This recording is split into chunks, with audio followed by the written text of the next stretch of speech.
नमस्कार साथियों, मैं शुभांकर मिश्रा। मैं आप लोगों का स्वागत करता हूं अपने चैनल पर। आपको इस चैनल पर एकदम सच्ची खबरें दिखाई जाएगी, इसीलिए चैनल को एक लाइक करके चैनल को सब्सक्राइब कर लीजिए। दोस्तों, हाल ही में भारत और अमेरिका के बीच एक बड़ा राजनयिक घटनाक्रम सामने आया है, जो दोनों देशों के व्यापारिक संबंधों में एक महत्वपूर्ण मोड़ साबित हो सकता है। जिस व्यापार समझौते ट्रेड डील को लेकर दोनों देशों के बीच महीनों से बातचीत चल रही थी, वह अब एक नए पड़ाव पर आ गया है। अमेरिका, जो इस डील को लेकर पहले काफी सख्त रुख अपना रहा था, अब खुद अपने उच्च स्तरीय प्रतिनिधिमंडल को दिल्ली भेज रहा है। इससे एक सवाल खड़ा होता है कि आखिर ऐसा क्या हुआ कि अमेरिका को ये कदम उठाना पड़ा। बातचीत का सिलसिला और भारत का मजबूत रुख। अमेरिका काफी समय से भारत पर दबाव बना रहा था ताकि दोनों देशों के बीच एक व्यापारिक समझौता हो सके। ये डील अमेरिका के लिए इसलिए भी महत्वपूर्ण है क्योंकि वो भारतीय बाजार में अपनी कृषि और डेयरी उत्पादों को ज्यादा जगह देना चाहता था। इसी उद्देश्य से अमेरिकी सरकार ने भारत को 1 अगस्त की समय सीमा भी दी थी। अगर भारत इससे पहले कोई स्थायी समझौता नहीं कर पाता तो कम से कम एक अंतरिम समझौता मिनी ट्रेड डील ही कर ले। इस दबाव के बावजूद भारत ने अपना रुख कड़ा रखा। जुलाई में जब भारतीय दल 5वें दौर की बातचीत के लिए अमेरिका गया तो भारत ने अपनी रेड लाइन यानी अपनी शर्तों से पीछे हटने से साफ इनकार कर दिया। भारत ने विशेष रूप से अपने कृषि और डेयरी क्षेत्रों के हितों की रक्षा करने पर जोर दिया। हमारे किसान संगठनों की भी यही मांग थी कि इन संवेदनशील क्षेत्रों के साथ बनता तो भारत ने साथ मशील की मांग थी। अब देखिए कि आपको पता लगभग 5-7 अभी तक को किसी भी व्यापार समझौते में शामिल न किया जाए। भारत की मांगे और अमेरिका की चिंता, भारत ने भी अमेरिका के सामने अपनी शर्तें रखी। हमने उन क्षेत्रों में शुल्क में छूट की मांग की जहां सबसे ज्यादा लोग काम करते हैं, जैसे कपड़ा, चमड़ा, जूते और गहने। इसके अलावा भारत ने ट्रंप प्रशासन के दौरान स्टील और एल्यूमिनियम पर लगाए गए अतिरिक्त शुल्कों को हटाने की भी मांग की। भारत के इस मजबूत रुख और अपनी शर्तों पर अडिग रहने के कारण अमेरिकी टीम को बातचीत में कोई ठोस सफलता नहीं मिली और भारतीय दल बिना किसी डील को अंतिम रूप दिए वापस लौट आया। अमेरिका की धमकी और उसका असल मतलब, जब भारतीय टीम वापस लौटी तो अमेरिका की चिंता और बढ़ गई। इसी बीच कुछ अमेरिकी सीनेटरों ने भारत, ब्राजील और चीन की अर्थव्यवस्थाओं को बर्बाद करने की धमकी दी। ये धमकी साफ तौर पर भारत के मजबूत रुख और रूस के साथ उसके संबंधों से उपजी हताशा का परिणाम लगती है। लेकिन क्या अमेरिका वास्तव में भारत की अर्थव्यवस्था को नुकसान पहुंचा सकता है? इसका सीधा जवाब है नहीं। अमेरिका वह ताकत नहीं रहा जो किसी भी देश की अर्थव्यवस्था को आसानी से तबाह कर सके। भारत आज दुनिया की 5वीं सबसे बड़ी अर्थव्यवस्था है और 1.4 अरब से ज्यादा की आबादी के साथ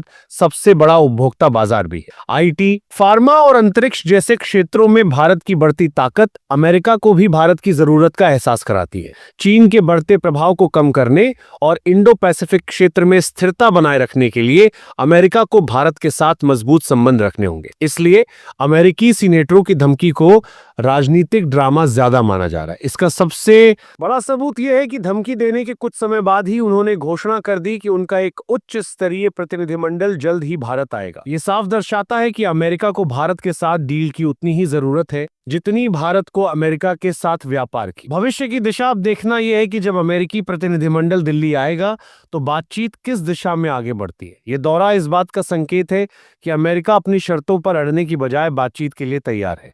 ये भारत की कूटनीतिक जीत है जिसने दुनिया की सबसे बड़ी अर्थव्यवस्था के सामने अपने राष्ट्रीय हितों को मजबूती से रखा है। आपको क्या लगता है, क्या ये डील जल्द ही फाइनल हो पाएगी और क्या अमेरिका अपने पुराने रुख को छोड़कर भारत की शर्तों को मानेगा? नमस्ते दोस्तों, आज हम बात करेंगे भारत और अमेरिका के बीच चल रही ट्रेड डील की, जिसमें एक बड़ा बदलाव आया है। लंबे समय से चल रही बातचीत और अमेरिका के लगातार दबाव के बावजूद भारत ने अपने हितों से कोई समझौता नहीं किया और अब ऐसा लग रहा है कि अमेरिका को ही झुकना पड़ रहा है। भारत का मजबूत रुख और अमेरिका की चिंता, अमेरिका कई महीनों से भारत पर दबाव बना रहा था कि वो एक व्यापार समझौता करे। अमेरिका की मुख्य रुचि भारतीय बाजार में अपने कृषि और डेयरी उत्पादों की पहुंच बढ़ाने में थी। इसी को लेकर अमेरिका ने भारत को 1 अगस्त की समय सीमा दी थी, जिसमें या तो एक स्थायी या कम से कम एक अंतरिम समझौता करने की बात कही गई थी। लेकिन भारत ने इस दबाव के आगे झुकने से इनकार कर दिया।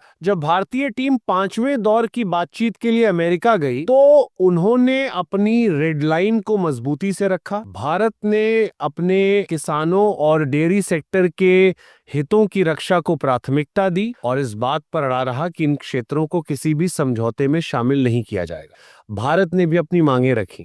हमने चमड़ा, कपड़े, जूते और गहने जैसे श्रम प्रधान क्षेत्रों में शुल्क में कमी की मांग की ताकि इन उत्पादों का अमेरिका में निर्यात बढ़ सके और भारत में रोजगार पैदा हो। इसके अलावा भारत ने ट्रंप प्रशासन के समय स्टील और एल्यूमिनियम पर लगाए गए अतिरिक्त शुल्कों को हटाने की भी मांग की। जब भारतीय दल बिना किसी ठोस नतीजे के वापस लौट आया तो अमेरिका की चिंता और बढ़ गई। अमेरिका की धमकी और उसका सच भारतीय टीम के वापस लौटने के बाद कुछ अमेरिकी सीनेटरों ने भारत, ब्राजील और चीन की अर्थव्यवस्थाओं को तबाह करने की धमकी दी। ये धमकी साफ तौर पर इस बात का संकेत है कि भारत के मजबूत रुख और रूस के साथ उसके संबंधों से अमेरिका में किस तरह की हताशा पैदा हो रही है।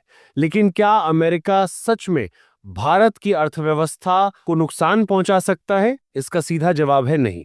आज भारत दुनिया की 5वीं सबसे बड़ी अर्थव्यवस्था है और 1.4 अरब से अधिक की आबादी के साथ दुनिया का सबसे बड़ा उपभोक्ता बाजार है। आईटी, फार्मा, अंतरिक्ष और रक्षा जैसे क्षेत्रों में भारत की बढ़ती शक्ति अमेरिका के लिए भी महत्वपूर्ण है। चीन के बढ़ते प्रभाव को कम करने और इंडो पैसिफिक क्षेत्र में स्थिरता बनाए रखने के लिए अमेरिका को भारत की आवश्यकता है। इसलिए इन धमकियों को एक राजनीतिक ड्रामा ही माना जा रहा है। इसका सबसे बड़ा सबूत यह है कि धमकी देने के तुरंत बाद ही अमेरिका ने घोषणा की कि उनका एक उच्च स्तरीय प्रतिनिधिमंडल जल्द ही दिल्ली आएगा। ये साफ दर्शाता है कि अमेरिका को भी भारत के साथ एक समझौते की उतनी ही जरूरत है जितनी कि भारत को है। आगे क्या? अमेरिकी प्रतिनिधिमंडल का दिल्ली आना इस बात का संकेत है कि अमेरिका अपनी शर्तों पर अड़ने की बजाय बातचीत के लिए तैयार है। ये भारत की कूटनीति की एक बड़ी जीत है जिसने दुनिया की सबसे बड़ी शक्ति के सामने अपने राष्ट्रीय हितों को मजबूती से रखा है। अब देखना यह है कि दिल्ली में होने वाली बातचीत से क्या नतीजा निकलता है और क्या दोनों देश एक ऐसा समझौता कर पाते हैं जो दोनों के लिए फायदेमंद हो। वीडियो अच्छा लगा कि वीडियो बात में जान मंदिश लगे तो वीडियो को लाइक करके चैनल को सब्सक्राइब कर लीजिए और इस वीडियो को अपने दोस्तों को भी शेयर कर दीजिए।